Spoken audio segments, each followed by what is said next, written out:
Facebook মামা থেকে নতুন নতুন রান্নার ভিডিও দেখে আমার জিভের স্বাদও বেড়ে গেছে, পেটের স্বাদও বেড়ে গেছে, সাথে আমাদের বাচ্চাদেরও চাহিদা, নতুন খাবারের চাহিদাও বেড়ে গেছে।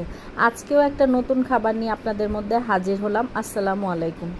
প্রথমে আমি আজকে 2 রকমের ডাল নিয়েছি, 2 কাপ মসুরের ডাল আর মুগের ডাল। মুগের ডালটা আমি এটা ভেজে নেব না, তারপর এটা পানি দিয়ে প্রায় 3-4 ঘন্টা ভিজিয়ে রেখেছি।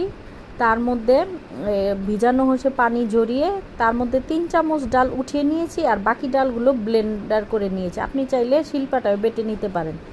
তারপরে এক পাশে আমি এখানে একটা টক রেডি করলাম। তেঁতুলটা ভালো মতো গুলিয়ে তার মধ্যে লেবুর রস দিয়েছি, চিলি ফ্লেক্স, মরিচ, চিলি ফ্লেক্স, লবণ, জিরা বাটা, জিরা গুঁড়া, ধনিয়া গুঁড়া, চিনি দিয়ে একটা মিক্স করে নিলাম টকের।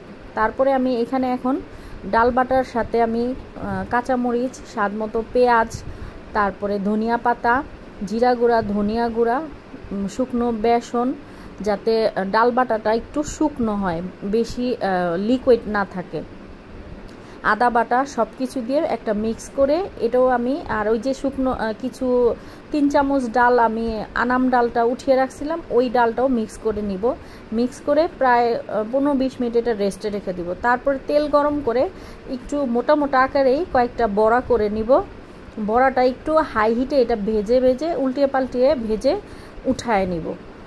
এভাবেই উঠায় নিব।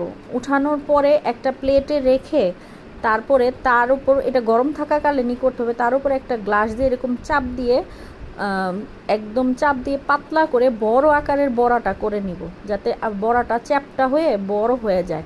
তারপরে সেটা আবার রিপিট করে গরম তেলে মিডিয়াম আঁচ দিয়ে সময় নিয়ে এটা ভেজে নিব। যখন দেখবেন প্লেটের থেকে এটা উঠতেছে না, অনেক সময় চাপ দেওয়ার পরে লেগে যায়, সেটা আপনি খুন্তি দিয়ে উঠিয়ে গরম তেলে ছেড়ে দিবেন। তারপরে এভাবে ভেজে, এই যে এভাবে টকের সাথে ডেকোরেশন করে টক দিয়ে এভাবেও খেতে পারেন।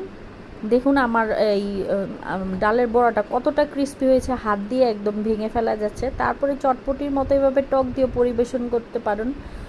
এটা খাওয়ার পর আপনি চটপটির কথা ভুলে যাবেন।